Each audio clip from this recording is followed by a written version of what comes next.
Hey Floss Tube, welcome back. This is my 86th Floss Tube video, and I'm excited to share with you what I've been working on.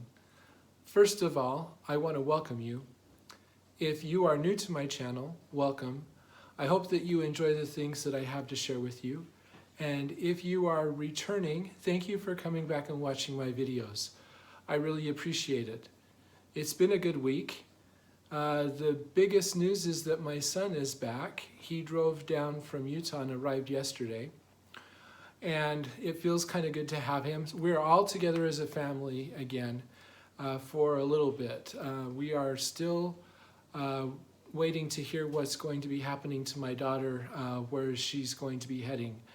But we are hearing that there are reassignments going out. So we're thinking that we will know pretty soon where she will be going. Things are going pretty well otherwise. Work is busy. I had somebody on Instagram ask me if I was stitching more because I was working from home. And actually it kind of feels like I'm stitching a little bit less. Right now, a lot of what I'm doing is I have to kick off some jobs that work overnight, and so sometimes it takes me a while to get everything ready to kick stuff off. So there are nights when I'm working pretty late, and since I'm home and I have my setup here, it's really easy to do that. So there have been nights when I haven't been able to stitch as much. Anyway, before we get really into the update, I thought I would respond to some questions that were left with my last video. So first of all, Karen and Sandy asked me how much floss I used with Four Seasons. That is the design that I finished last week. And unfortunately, I really don't know how many skeins of floss that I used. The reason why is I had a great big hank of Silks for You that I used, and of that hank, this is all that is left. This is the floss that is left. When I first got the hank, I just rolled it into a ball like I would yarn, and I think when I started it was about this big. So I don't know. I think I probably used maybe 2/3 of a hank of Silks for You. I didn't measure I didn't measure as I was stitching, so I don't know how many yards I used, but I still have a lot left over. So I was stitching on 35 count. So with 35 count fabric, a hank of Silks for You is more than enough to stitch that design. So that's about all I can say.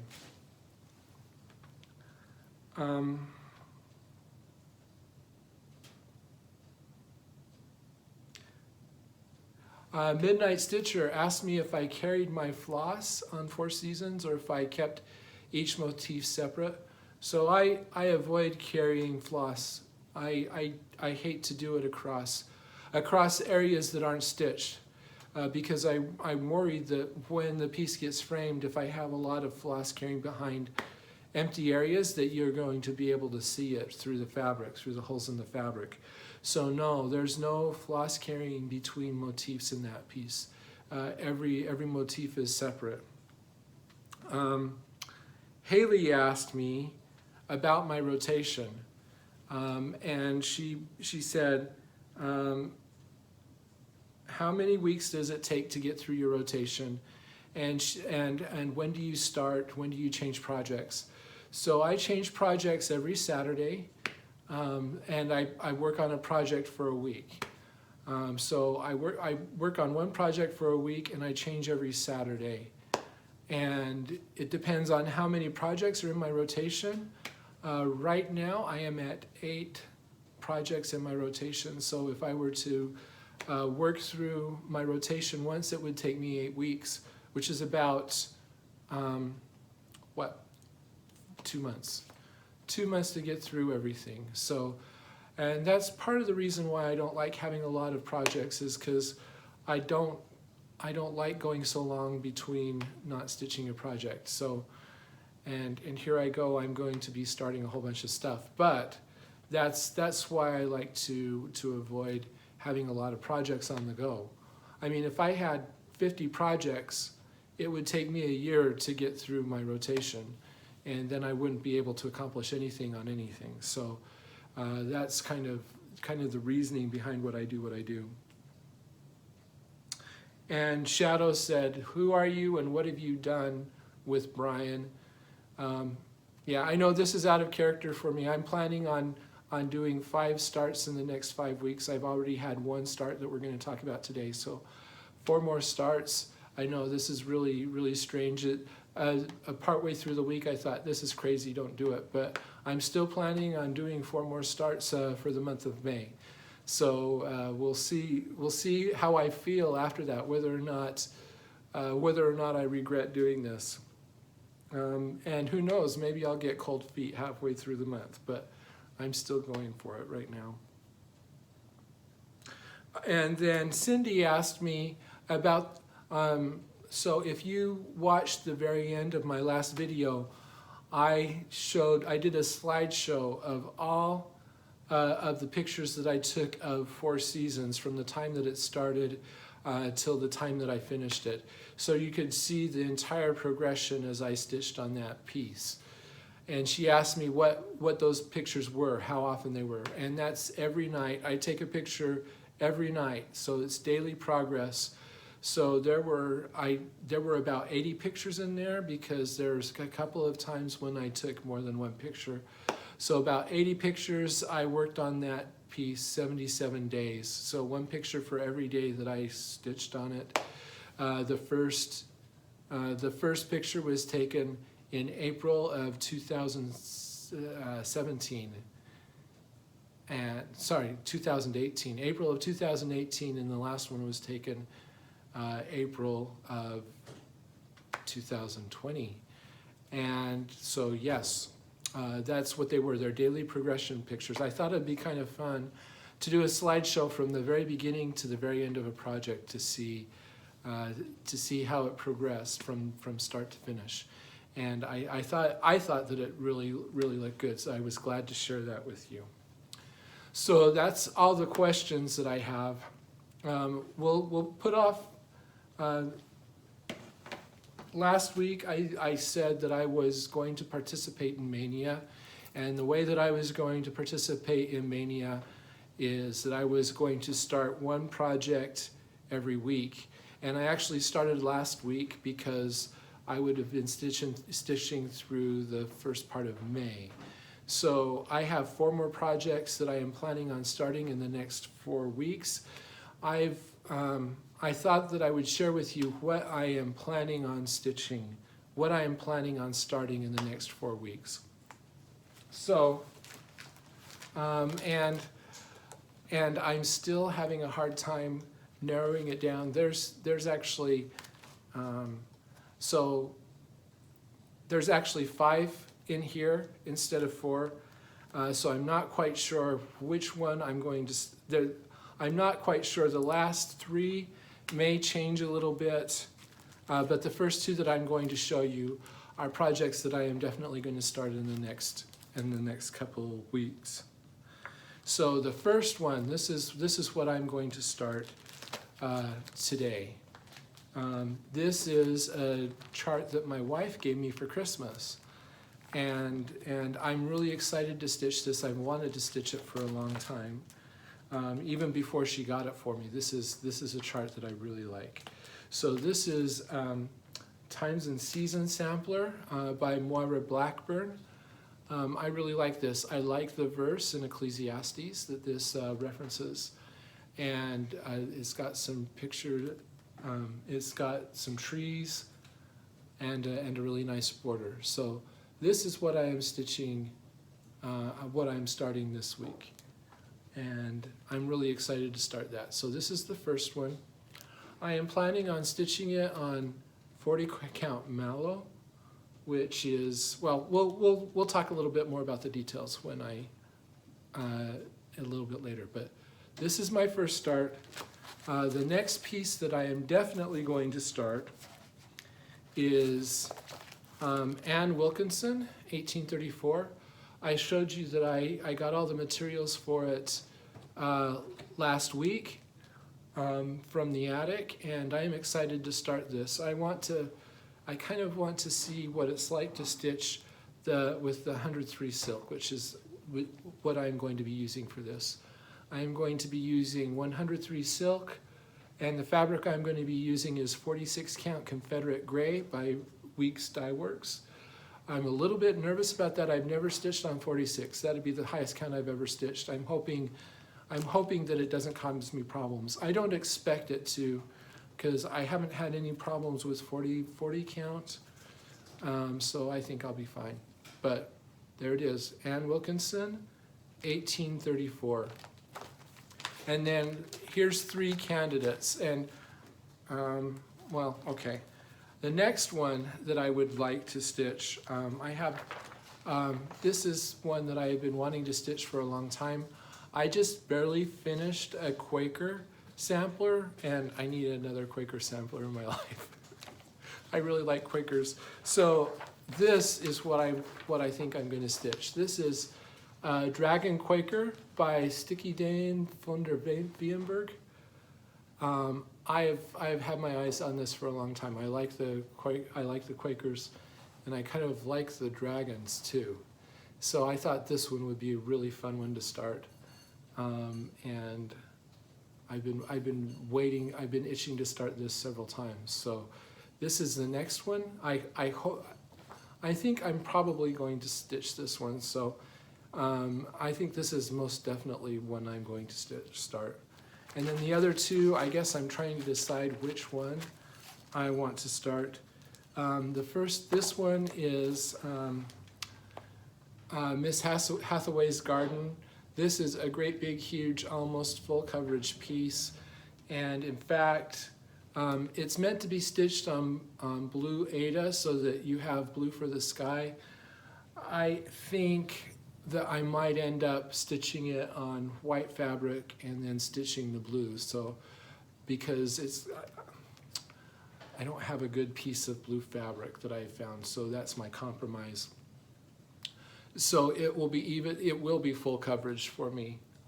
And I saw this, one of the guys that came to Men's Stitch Night at the attic in January had this, and he had it almost finished. And when I saw it, it just looked wonderful as compared to this. So I would really love to stitch this one as well. This is Miss Hathaway's Garden it's based on a watercolor painting by Marty Bell, adapted by Mildred Hedgepeth.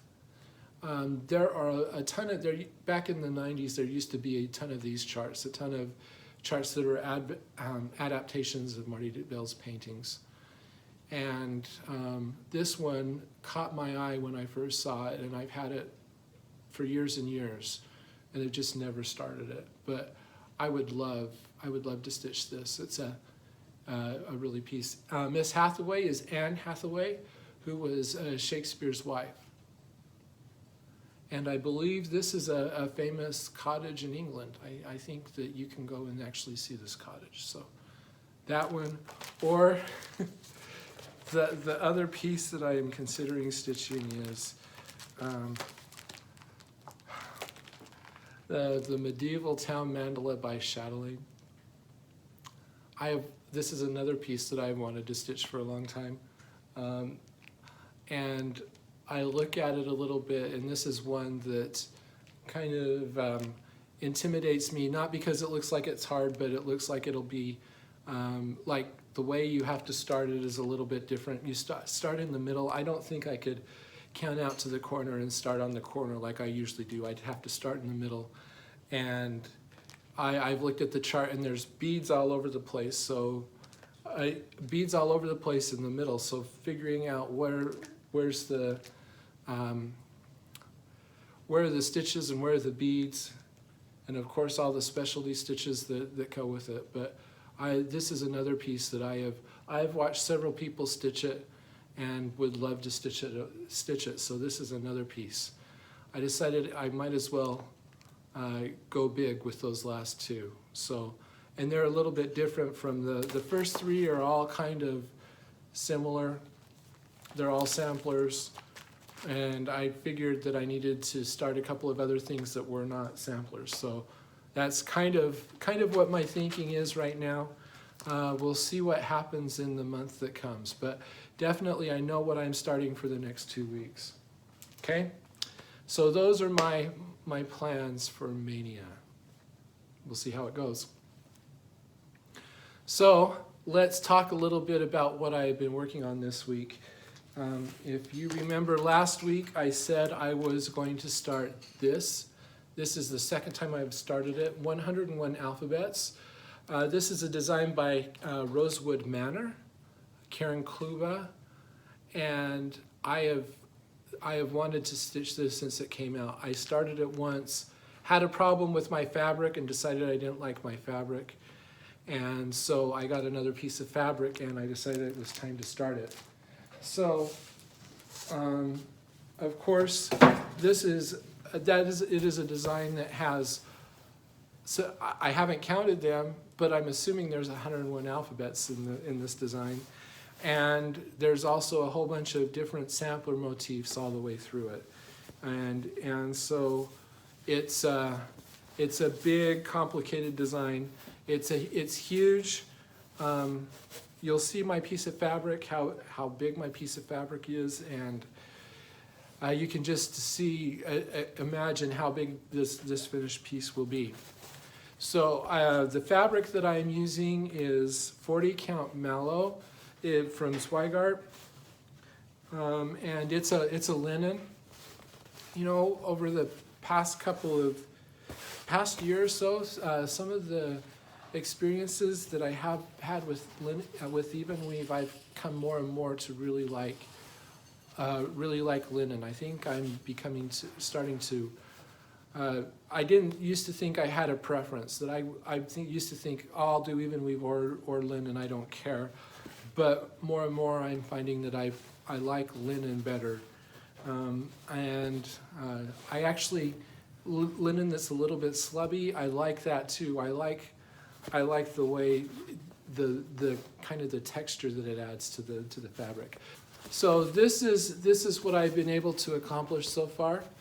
As you can see, I have stitched 4 alphabets, 1, 2, 3, and 4.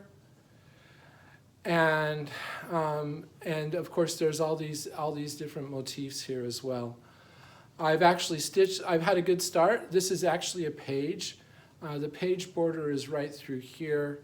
There's a little bit left of the page to stitch down here. But everything that is left to stitch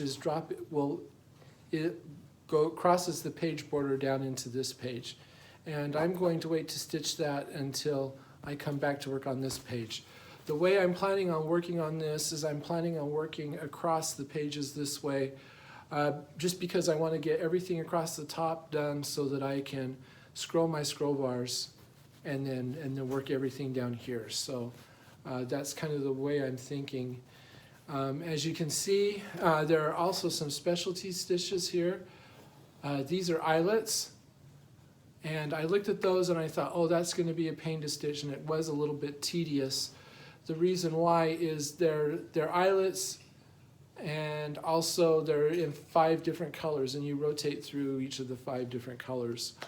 So it's kind of a pain because I didn't dare count and do one eyelet of one color all the way across because I knew that I would miscount and have a big mess. So I did each eyelet individually all the way across, which meant changing colors a lot. And that's the other thing about this piece. There are a lot of places where there's just 1 or 2 stitches of a color together. So lots of color changes, lots of ending and finishing, even on this little design. So it's a pretty complicated. It's turning out to be a kind of a complicated stitch. This is what it looks like. I'll give you a little bit closer look. Yeah, I really like this alphabet here. This is probably my favorite alphabet so far. And when I finish the borders, there's a border of eyelets running along the top. and this border down here. After I finished those, I thought, yeah, this is really coming together. I really like this look. There's a couple of letters that are this B and this P. These are letters of an alphabet, of a couple of alphabets that are spread throughout the entire piece. So I actually have started 2 other alphabets, but they won't be finished until about the time that I finish the piece. Yeah, so like right here, there's 3 colors in these leaves. So it's lots of color changes in this one so far. But I'm really enjoying it. I'm really enjoying stitching on this linen. I really like this linen as well. And just so you see, this is going to be huge. So that's what I've been working on, 101 Alphabets by Rosewood Manor. And I'm really happy with what I have been able to accomplish. So we'll talk a little bit. I've already let the cat out of the bag, but I'll talk about this a little bit more. I'm going to be starting the time and season sampler today, and this is what I'm going to be stitching on this week. I'm really excited to see how far I can get with this. And the fabric that I'm going to be using is the same fabric that I used for 101 Alphabets. I actually have fabric left over from the piece that I had to buy for that. So, and I have enough to stitch this. I have more than enough to stitch this.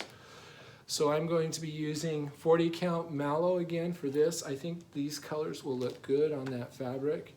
And it will be a little bit small compared to what it is here. I mean, this was, I think this is suggested to stitch on Ada, if I remember right. But yeah, so like I say, I'm really excited to start this. And we'll see how things go this week. So that's all that I have to share with you this week. I hope that you have a great week. As always, if you want to follow my daily progress and see how I do with Time and Season Sampler, you can follow me on Instagram, where I post a daily picture of my progress. I am at blitstitch on Instagram. And as always, if you haven't subscribed to my channel, feel free to subscribe. And feel free to like this video if you have enjoyed it. I hope that, and as always, I am always glad to hear from you and would respond to any questions or comments that you have. Thank you so much for spending time with me today. I hope that you have a good week and that you can stay well, and we will talk to you later. Goodbye.